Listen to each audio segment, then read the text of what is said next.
Wiecie, jakie było jedno z moich największych marzeń jako posiadacza Commodore 64? Zakup myszki. Zakup myszki, takiej prawdziwej myszki, jak to się ją czasami widziało w telewizji albo w klubach osiedlowych czy klubach w domach kultury, gdzie królowały już pecety. Myszki, dzięki której można było na 8-bitowych komputerach używać niby w lepszy sposób różnych graficznych programów. Myszki, która też służyła w Commodorku do obsługi GEOS-a, o którym w tamtych czasach jeszcze za bardzo pojęcia nie miałem. I co? Nie udało mi się taką myszkę wtedy kupić, ale niestety gdzieś mi w zamierzchłych czasach zginęła. A teraz zakup myszki do Commodorka to jest nie lada wyzwanie. Powiedziałbym nawet, że jest to praktycznie niemożliwe za rozsądne pieniądze. Tak samo o dziwo mają się posiadacze Atari ST. Myszki do Atari ST, chociaż przecież wymagane przez ten komputer, są jakoś tak dziwnie mało dostępne. Najłatwiej mają się tutaj amigowcy, bo o myszkę do Amigi nie jest wcale tak trudno. Ale bądźmy szczerzy, tak czy owak, używanie w XXI wieku myszki o takiej kulkowej, no to jest masochizm.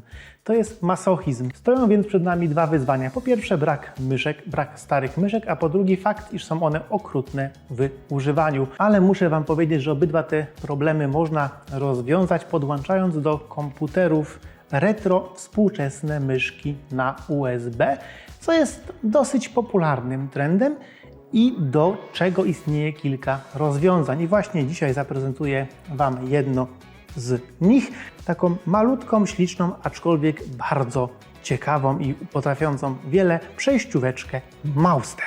Zanim to jednak zrobię, chciałbym Was zaprosić do zapoznania się z ofertą naszego partnera, z ofertą firmy PCBWay, dostawcy wszelakich usług i produktów związanych z produkcją, wykonywaniem i montażem customowych płytek PCB. Jeśli wejdziecie na stronę pcbway.com i zarejestrujecie się tam, otrzymacie kupon na $5, a $5 to jest dokładnie tyle, ile będzie Was kosztować wykonanie 5 podstawowych, choć wcale niemałych płytek PCB. Zapraszam do współpracy z tą firmą. My wykonaliśmy z nią wiele projektów i szykuje się kolejny, naprawdę bardzo ciekawy, ale o tym już wkrótce. Cześć, tu Borg, Retrogralnia i jak mówiłem, dzisiaj przejściówka Mauster. Przejściówka z USB na DB9, czy tak właściwie DE9, czyli na port joysticka, port myszy, który możemy znaleźć we wszelakich komputerach 8-bitowych, takich jak Commodore 64, Atari 8-bitowe, w konsolach Atari VCS 2600 i jeszcze w kilku innych sprzętach. Zresztą co będę Wam mówił z pamięci? Po prostu przeczytam Wam, do czego możemy tą przejściówkę podłączyć. Commodore 6428, Atari ST STE, Atari Falcon, Atari 65 130 800 XE, Atari 2600 5200, Amiga 500 600 1200 i tak dalej. Też oczywiście duże Amigi, Amiga CD32, gdzie działa ta przejściówka jako prawdziwy pad, a nie joystick, a także do Spectruma przez interfejs Kempston. Także od strony złącza DB9 mamy sporo możliwości, a od strony portu USB możemy tutaj włożyć wszelakie praktycznie urządzenia będące kontrolerami USB i działające jako kontrolery USB, a nie jak to bywa bardzo często w tego typu przejściówkach działające w trybie PS2. Możemy więc tutaj podłączyć myszy bezprzewodowe, wszelakie pady do grania na PC-ta. Też możemy tutaj podłączyć pady od PlayStation 3, 4 i nie wiem, chyba też 5. Możemy też podłączyć pady od Xboxa 360. Zresztą będę tutaj zaraz to próbował robić. Pewnie się zastanawiacie, jak tutaj to wszystko się konfiguruje. W końcu nie mamy na tej przejściówce żadnych przycisków. Konfiguruje się to w dosyć specyficzny, ale bardzo pomysłowy sposób. Otóż wkładamy przejściówkę do dowolnego komputera, uruchamiamy ten komputer i wkładamy do przejściówki dowolny pendrive sformatowany w systemie FAT32. I w tym momencie przejściówka sprawdza, czy na tym pendrive'ie znajduje się specjalny plik konfiguracyjny. Jeśli takiego pliku konfiguracyjnego nie ma, to ten plik zakłada. I po chwili możemy sobie tego pendrive'a wyciągnąć, włożyć do komputera i w notatniku wyedytować plik INI, by ustawić tam różne opcje. Jakie są to opcje? Już Wam pokazuję. Myślę, że warto Wam jeszcze pokazać, jak dokładnie z bliska działa konfiguracja Maustera. Po uruchomieniu komputera dioda na Mausterze klika bardzo szybko, przez około 1-2 sekundy. W tym czasie, jeśli zostanie wykryty pendrive z nowym oprogramowaniem, z nowym firmwarem, to ten firmware zostanie wgrany do pamięci przejściówki. Jeśli tego pendrive'a tam włożonego z firmwarem nie ma, to po chwili dioda zacznie mrugać ciut wolniej i to oznacza, że Mauster przeszedł w tryb normalnej pracy, oczekuje na włożenie pendrive'a z plikiem konfiguracyjnym albo na włożenie kontrolera takiego jak mysz czy pady na USB. Ja tutaj wkładam pada zupełnie pustego i w tym momencie nagrywa mi się na nim plik konfiguracyjny z aktualną konfiguracją zapisaną na Mausterze. Jak tego pendrive'a włożymy sobie do PC-ta, to możemy zobaczyć, iż pojawił nam się tam plik konfiguracyjny. Zajrzyjmy do niego i zobaczmy, co tam jest w środku napisane. Na samej górze mamy informację o tym, co to za plik i informację o tym, jakiej aktualnie używamy wersji oprogramowania. Ta wersja, którą ja tutaj posiadam, jest w tym momencie najnowsza. Następnie mamy informację, co to tak naprawdę jest ten Mauster oraz żeby pod żadnym pozorem nie używać go z konsolą Atari 7800, bo mu to zaszkodzi. Nas tak naprawdę interesuje głównie to miejsce. Tutaj mamy informację, co ma Mauster udawać. Standardowo jest wpisana tutaj opcja auto, czyli Mauster sam stara się wybrać, czy ma być myszą, czy ma być gamepadem, ale możemy tutaj wymusić emulację myszki, gamepada oraz pada do CD32. Jeśli chcemy emulować mysz, to jeszcze nas może zainteresować sekcja specjalnie jej poświęcona. Tutaj możemy wpisać dokładnie, jaki typ myszy ma być emulowany. Jak widzicie, do wyboru mamy myszkę do Atari ST, myszkę do Amigi oraz myszkę do Commodore 64 i w przypadku Commodore 64 jest też adnotacja, że akurat tą myszkę musimy wymusić wyżej, wpisując w Mode Mouse. I tutaj jest dla mnie pewne zaskoczenie, bo jako wartość defaultowa, taka wartość startowa, jest wpisany typ równy Amiga. Jestem tym troszkę zdziwiony, bo w poprzednich wersjach oprogramowania, również wersję oprogramowania, z którą kupiłem tą przejściówkę, a kupiłem ją dosłownie 2-3 tygodnie temu, w tym miejscu była informacja, że podstawową myszką, jaka jest obsługiwana, jest myszka do Atari ST. I w związku z tym, w filmiku, który właśnie oglądacie, ja parę razy mówię, że jeśli chcemy używać standardową myszkę do Atari ST, to nie musimy nic w pliku konfiguracyjnym zmieniać.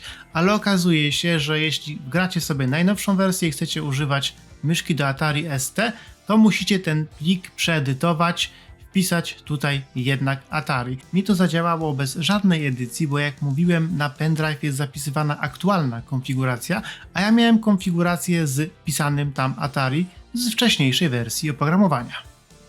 No ale wpiszmy tutaj Atari, żeby być zgodnym z tym, o czym mówię dalej w filmie. I pendrive'a z tak zmodyfikowanym plikiem konfiguracyjnym możemy włożyć z powrotem do Maustera. Mauster oczywiście go wykryje i zapisze nową konfigurację do swojej pamięci. A dodatkowo w najnowszych wersjach oprogramowania zostanie na pendrive'a dołożony plik z informacją o poprawnym wgraniu tej konfiguracji. My w tym momencie żadnych opcji nie zmienimy, bo chcemy sobie przetestować ten pendrive z komputerem Atari 130XE. Dlaczego wybrałem ten komputer? Ano dlatego, iż jak działają tego typu przejściówki na Commodorku już pokazywałem. Podłączenie tej przejściówki dla Atari ST, dla której została specjalnie stworzona, też jakieś tam może ciekawe nie jest. Do Amigi to wiadomo też się uda, ale na Atari będę mógł pokazać Wam dwie rzeczy. Po pierwsze to jak działają pady, a po drugie to jak działa myszka na Atari 8-bitowe, bo okazuje się, że sporo gier wykorzystuje myszkę w trybie Atari ST. Zacznijmy od mojej ulubionej gry, od gry River Ride. To jest ulubiona gra do testowania, jeśli chodzi o mnie. I pierwsze, co do tej przejściówki podłączę, to będzie taki dziwny joystick. To jest Competition Pro, ale to jest Competition Pro joystick PC-towy zakończony USB. Także podłączając ten joystick będziemy mogli sprawdzić, jak się na tej przejściówce sprawują takie standardowe pady PC-towe. Podłączamy. Start. Mam nadzieję, że włożyłem go do odpowiedniego portu. Nie do tego portu. Nie do tego portu. W Atari zawsze wkłada się joystick do portu pierwszego. Atari Retrofan wiele razy na swoich filmach, prawda Janusz, mówi, że to jest właśnie rzecz, którą Atari się wyróżnia, że nie ma tutaj problemu. Wiadomo, że zawsze wkłada się joya do pierwszego portu, ale ja jakoś nie jestem do tego przyzwyczajony, bo w Commodorku bywa różnie. Także co, mamy podłączone, start.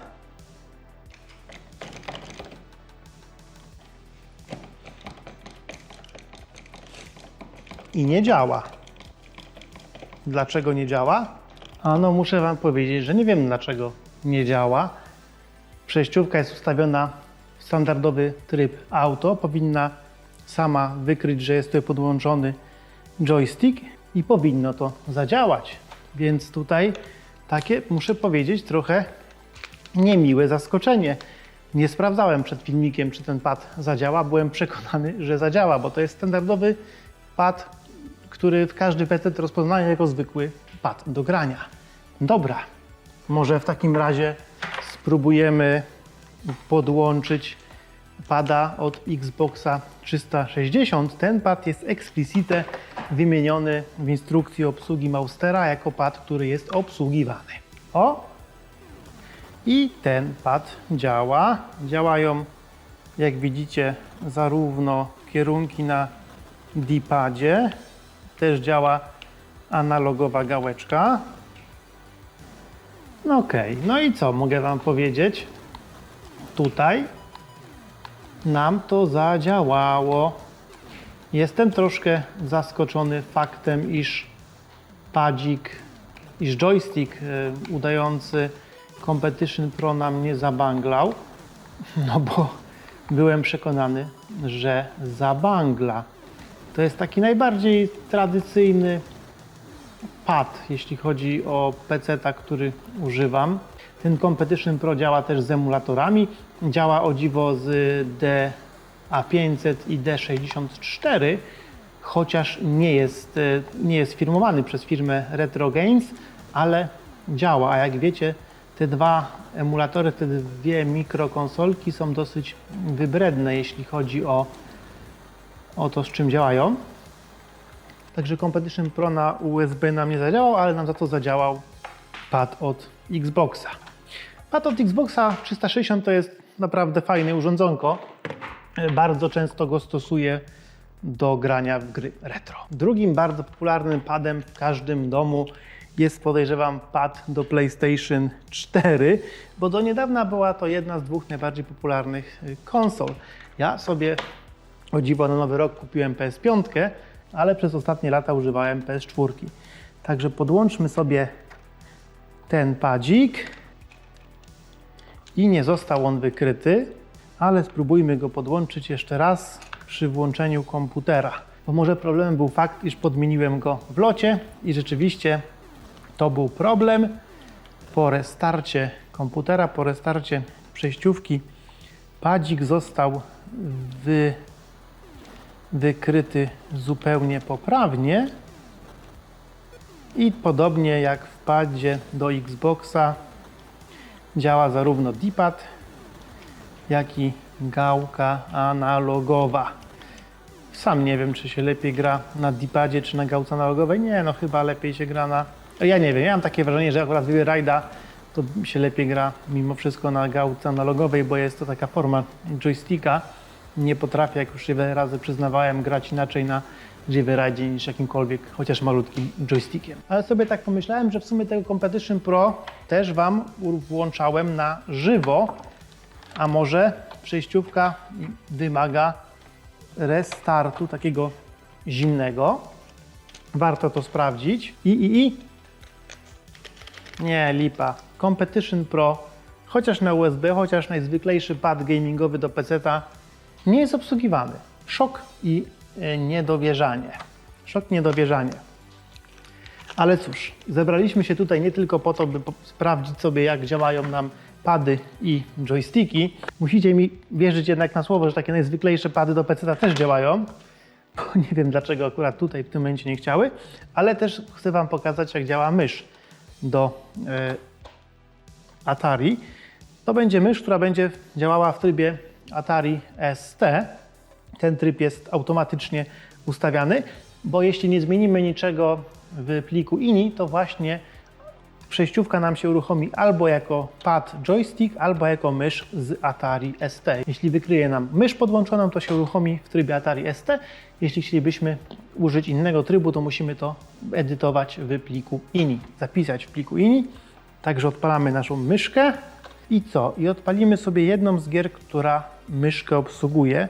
Dokładnie chcę Wam pokazać, że na Atari też można sobie grać myszką i w związku z czym uruchomimy jakąś gierkę, która na pewno na myszce działa, na myszce od Atari ST, Operation Blood, która jest chyba zżynką z dobrze Wam znanej gry Operation Wolf. Przełożyłem sobie przejściówkę do portu 2, bo zazwyczaj tak w Atarynce jest, jak mówiłem, że na porcie 1 jest joystick, a takie rzeczy jak myszkę czy pistolet świetny podłączamy na porcie drugim. Także ładujemy gierkę i zaraz zobaczymy, jak to nam będzie działać. OK. Już widzimy, że myszka pięknie chodzi. Ups, szczeliłem do swojego. No muszę powiedzieć, że znowu szczeliłem do swojego. Nie ma tutaj, ciekawe czy tutaj jest możliwość używania rakiet, jak w oryginalnym Operation Wolf, ale raczej nie widzę. Grafika jest chyba zwędzona bezpośrednio, ale nie będę teraz zmyślał, może to wcale nie jest prawda. Ale muszę Wam powiedzieć, że myszka chodzi mega płynnie. Ja teraz co prawda używam tej myszki optycznej na takim białym biurku, więc trochę to nie do końca działa jakbym chciał, tak idealnie, ale zobaczcie, jak te ruchy się pięknie przekładają na to, co się dzieje na ekranie. Nie, no dobra, kurde, świetna gierka. Myślę, że zrobię następnym razem przegląd gier obsługujących myszkę, a na razie Operation Blood. Śliczna gierka. Nie pamiętam, skąd tu się amunicję bierze w tej grze. Znaczy wiem, skąd się bierze w Operation Wolf. Trzeba strzelić do amunicji. To jest tu pewnie amunicja? Tak, nie, to jest życie.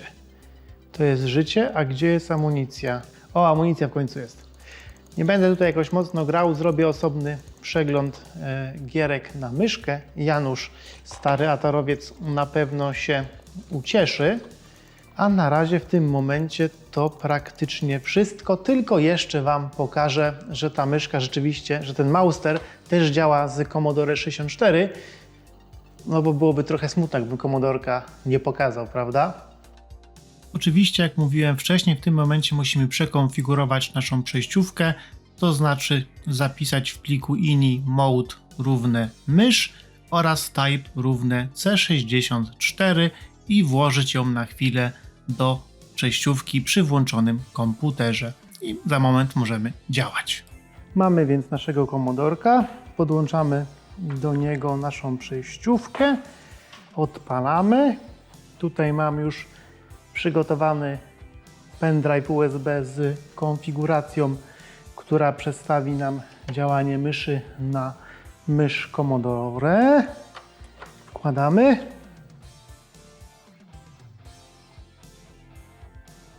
OK. Już się nam to ustawienie zapisało, także to już powinna nam myszka działać w trybie myszki Commodorowej. I co? I odpalmy może na początku GEOSa. Tylko jak się GEOSa odpala? To jest dobre pytanie. GEOS uruchomiony jest teraz w trybie działania joysticka. Żeby przełączyć się na myszkę, trzeba wcisnąć Commodore oraz i wybrać sobie, że chcemy obsługiwać się myszką 1351, bo taka myszka jest emulowana. Wciskamy OK. I co?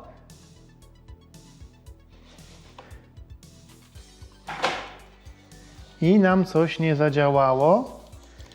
Czyżby trzeba było być włożonym w porcie pierwszym? No nie mówcie. Tak, tym razem port pierwszy.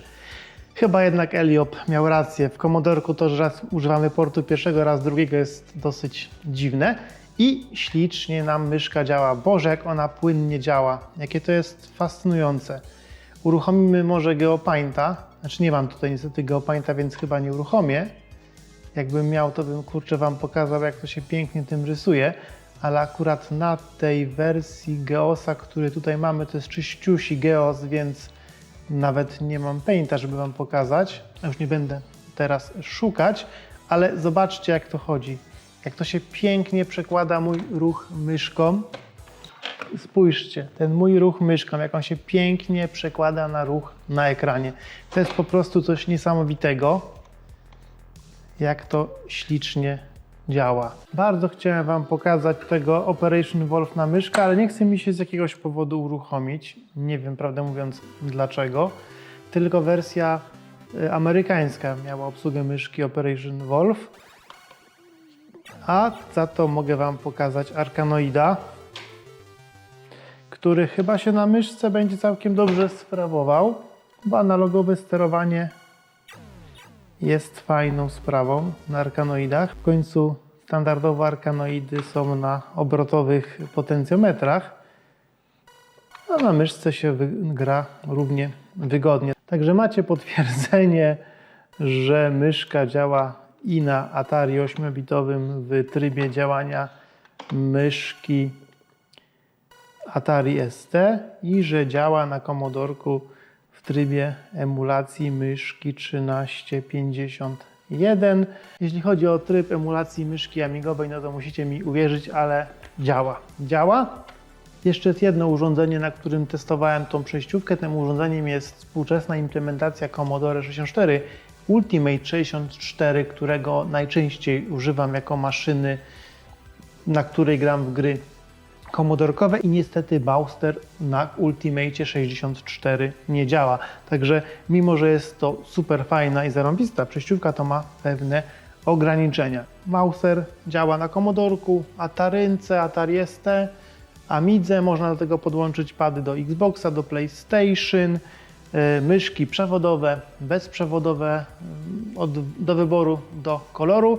Jedyna rzecz, która zaskakująco mi nie zadziałała i nie mam żadnego pojęcia dlaczego, to taki zwykły joystick na USB do PC-ta. Jestem tym zadziwiony i nie ruszy nam też ta przejściówka na Ultimate 64, ale na Ultimate 64 już mam przejściówkę, która działa i opowiem wam o niej pewnie w jakimś najbliższym filmie. No to co, żegnam się z wami na dzisiaj i widzimy się już niedługo.